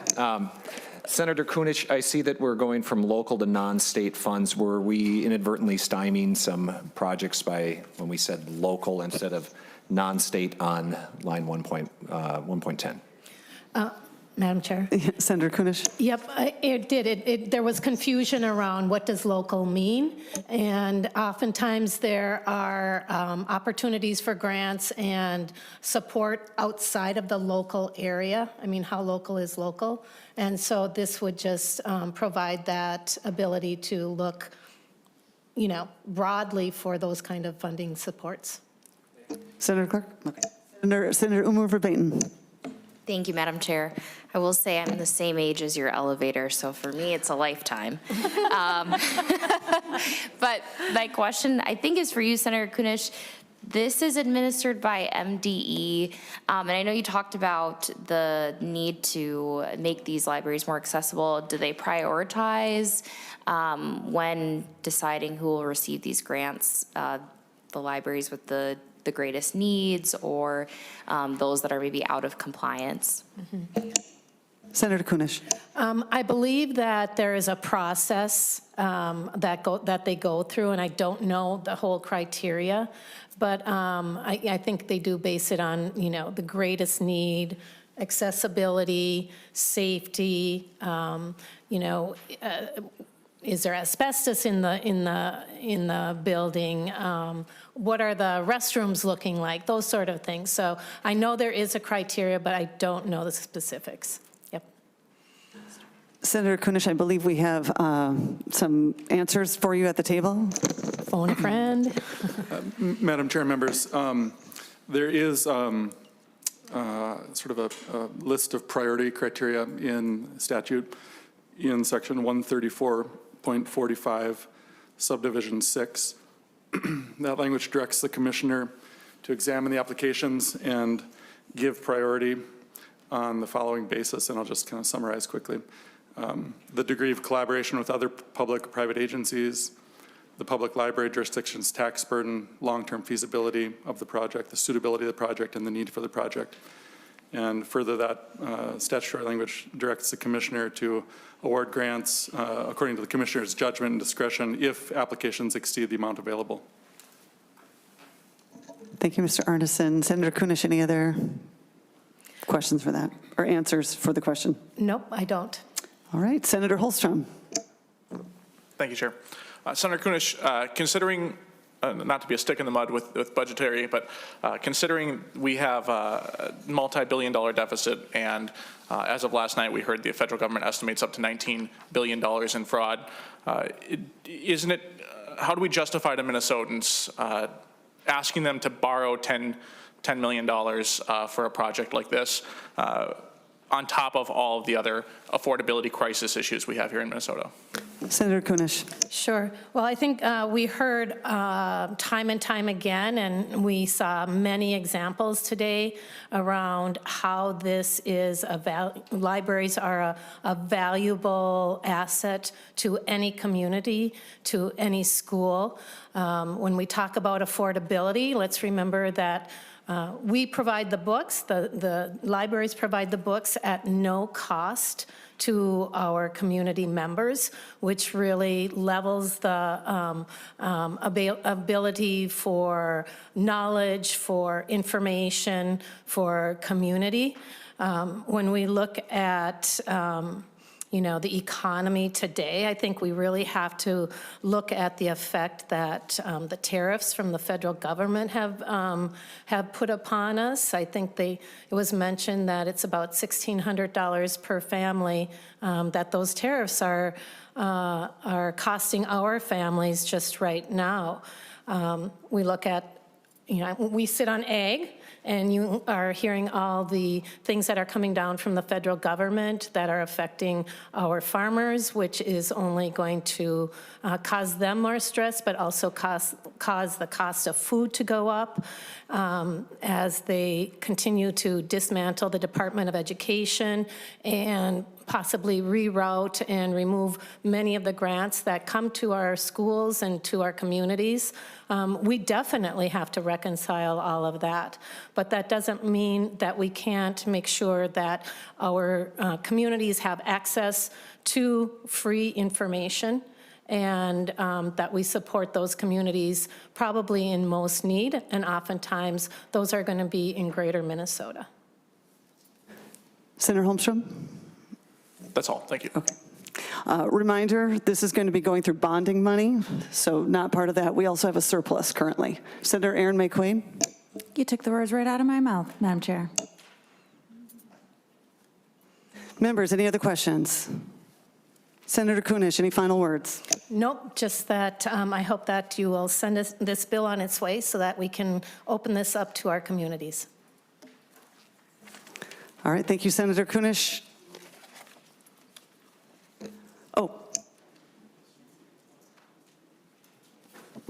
All those in favor of moving, Senate File 3684 be recommended to pass and refer to Committee of Capital Investment. All those in favor say aye. All those opposed say nay. No. The ayes carry.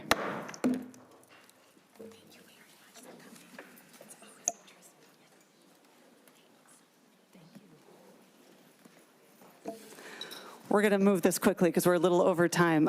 There is no hearing tomorrow. Tuesday, we will have an informational hearing about student and school staff mental health. Wednesday, we'll be hearing a presentation on the Permanent School Trust Land Working Group and their constitutional amendment recommendation. Other bills or information items may be scheduled and be posted online. Thank you. It is 10:30 and we are adjourned.